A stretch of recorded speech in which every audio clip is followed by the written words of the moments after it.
Hey, Travis. Have you seen the group text Kathy sent out to the family? Hey, Linda. Yeah, I saw it. I can't believe it. Our little Kathy is getting married. Seemed like just yesterday she graduated high school. Her fiancé is coming this Saturday, right? Can't wait to meet him. She's 25, Travis. 7 years isn't exactly yesterday. Yeah. Well, it feels like yesterday. It's just crazy to think that when we first got married, she was only 5 years old. She's been a part of my life for so long that I honestly feel like she's my real daughter, not just my stepdaughter. I guess I can understand why you'd feel that way, but just remember one thing. It's only a feeling. You can enjoy the feeling while it lasts, but it'll never be more than that. Huh? You might have been acting as a stand-in for her father for 20 years, but that's all you'll ever be. You're not her real father. Well, I mean, yeah, I'm aware of that, but geez, do you have to be so harsh to me like that? Do you think I'd be talking to you like this without a reason? Linda, what's going on? What are you trying to say? If I have to spell it out for you, I'm saying that your time is up, Travis. I've been talking to Kathy's father, Nate, and we've decided to get back together. What?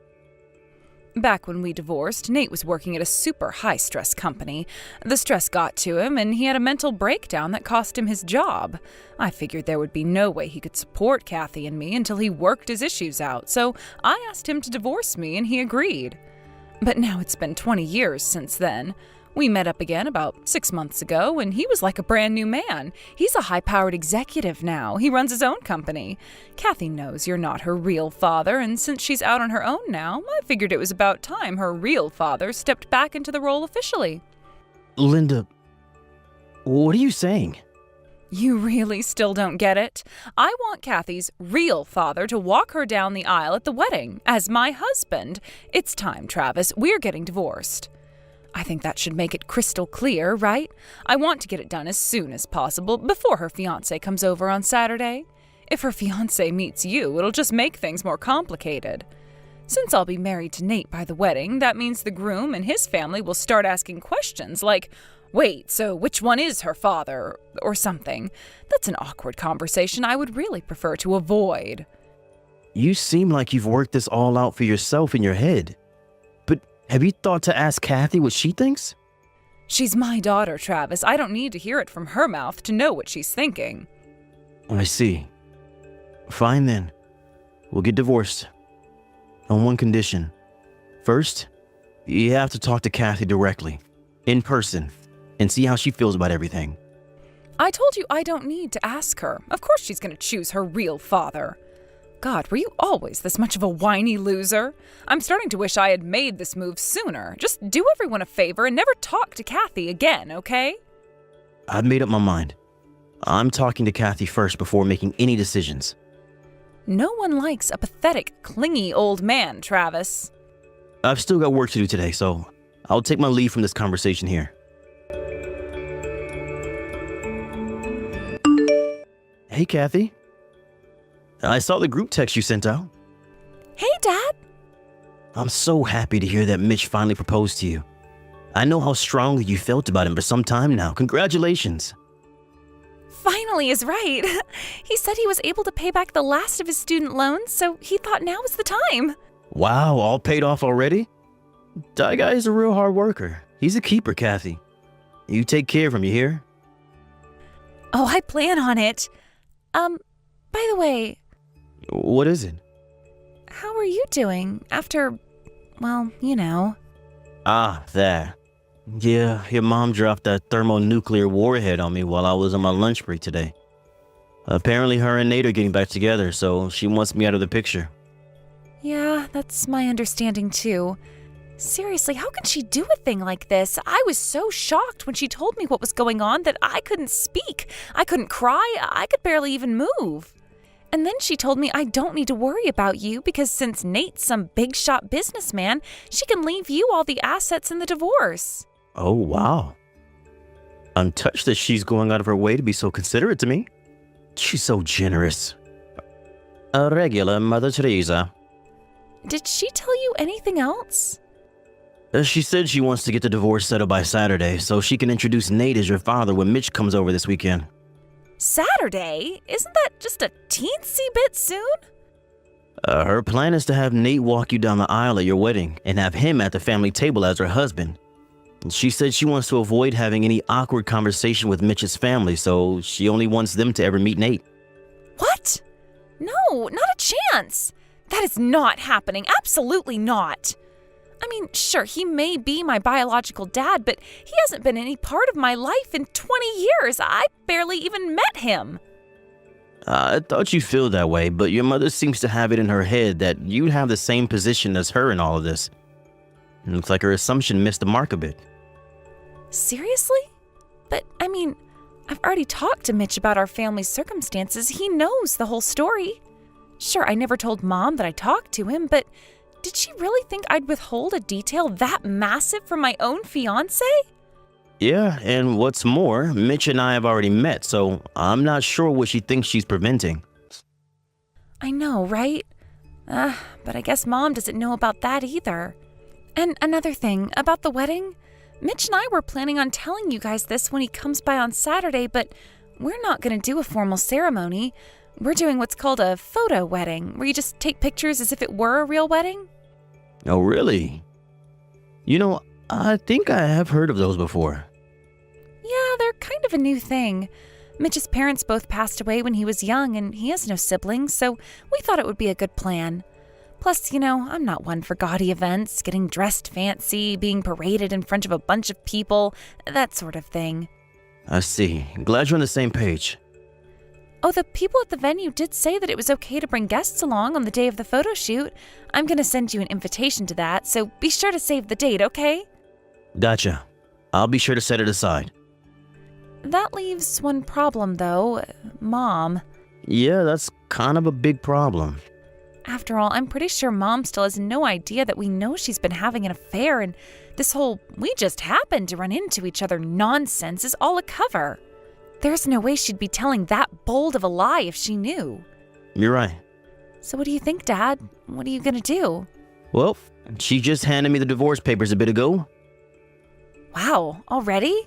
Yep, I'm gonna make my move tomorrow. Tomorrow, huh?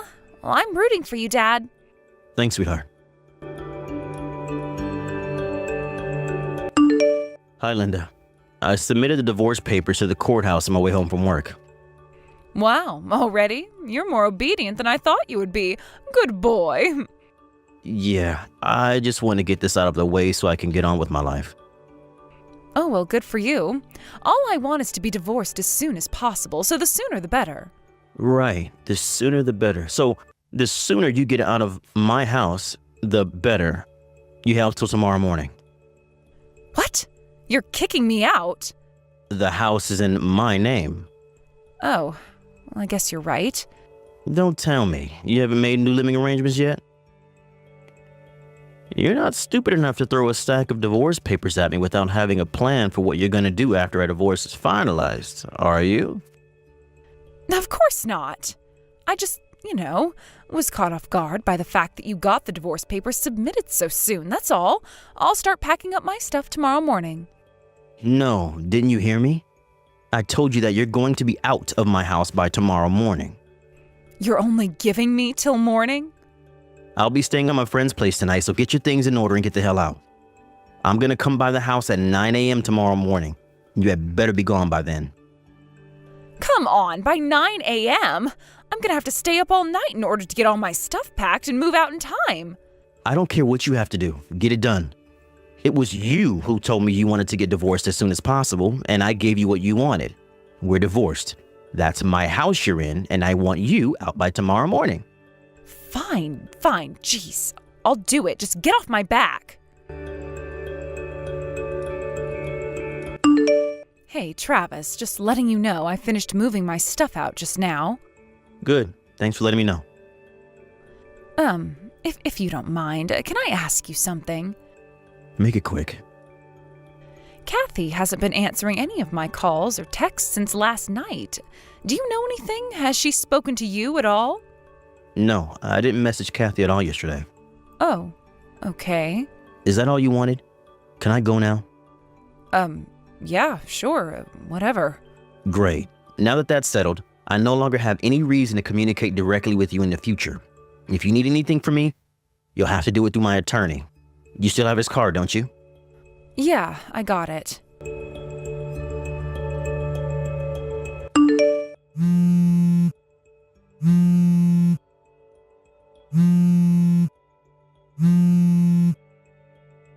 Travis, this is all you're doing, isn't it? I was very clear when I told you to talk to my attorney. I don't have that kind of time. This is an emergency. What did you tell Nate, Travis, huh? Tell me right now. I just showed up at his house with my stuff to move in and he refused to let me in. What's going on? Yeah, I figured that would happen. Explain yourself now. When he got back from his overseas business venture a year ago and the two of you met up, he had no idea that you had remarried, did he?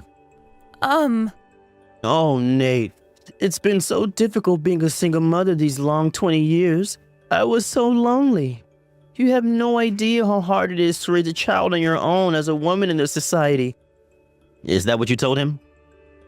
I bet you threw in some crocodile tears too.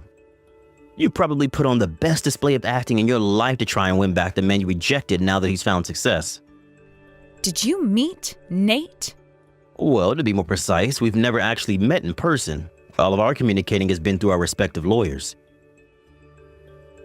But he did provide me with an affidavit stating that he had no idea you were a married woman, that you had lied to him and deceived him, that he was terribly sorry for any harm that has come to me, and that he's breaking up with you. I don't believe this. How could you do something so dirty as going behind my back like that? You're a real creep, you know that? You think you're in any position to be talking to me like that? This can't be happening. I just went by Kathy's apartment, but she wasn't there. The whole place was dark. Then when I messaged her, she said that she didn't want to see me, so she was hiding out at her fiancé's house for a while. First Nate, now Kathy? Why? Why is this happening to me? Ordinarily, I would just tell you to talk to my lawyer again, but since this has to do with Kathy, allow me to fill in the blanks.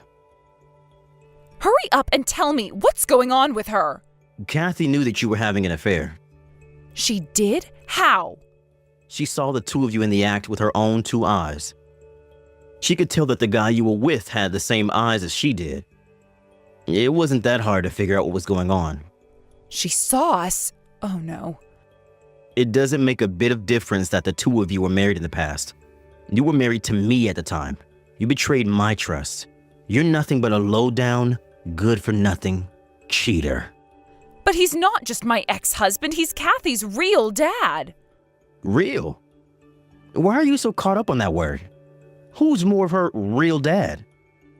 The one who took her to her first day of school, went to her high school graduation, and paid for her college education? Or the one who has been completely out of her life for as long as she's had a mind of her own? And when she talks about her dad, she's not talking about Nate. She's talking about me. Be that as it may, I'm still her mother.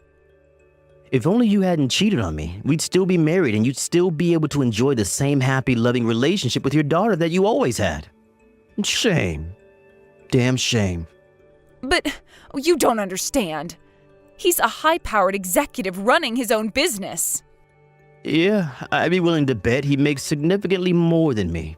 A mid-level employee at a mid-sized firm, so he'd definitely be able to provide you with a much higher standard of living than I can right now.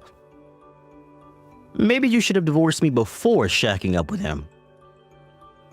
Well, all you had to do was be honest. Sure, you may have had a bit of issues to work out, but you could have wound up in a much happier, more positive position than the one you find yourself in now. Travis, do you think we can work things out between us? Not a chance in hell. I'm sure we can come to some sort of arrangement. We can start over, get a fresh start. I'm done talking to you. No! Now, for real this time, anything else you want to say to me? Tell it to my lawyer. I don't want to talk to your lawyer. I want to talk to you. If you'd like to arrange a meeting with me, talk to my lawyer. He'll tell you no, though. Travis, wait! With nowhere else to run, Linda went crawling back to her parents' house to live with them. My lawyer went over there to discuss the possibility of settling my lawsuit for her affair out of court, which she agreed to. It seems like at the time she assumed that her parents would agree to foot the bill for her. But they're both retired and on a fixed income, so there was no way they could scrounge together the money to pay the bill for her. In the end, her father arranged for her to go be a live-in maid at the house of an acquaintance of his. 6 months after that, Linda crashed into the wedding venue for Kathy's wedding and shouted, "I'm the mother of the bride. I deserve to be part of this." However, Kathy's photo shoot had taken place a week earlier. When she realized her mistake, she went completely berserk and started trashing the place. Which means that now she has 2 lawsuit debts she needs to work off. Thanks to her escapades, the guy who hired her decided he didn't want anything to do with her, so he fired her and kicked her out onto the street. And the street is where she's been living ever since, doing odd jobs here and there in a futile attempt to get herself out of debt. Thank you for watching. Please subscribe and hit the like button. See you next time.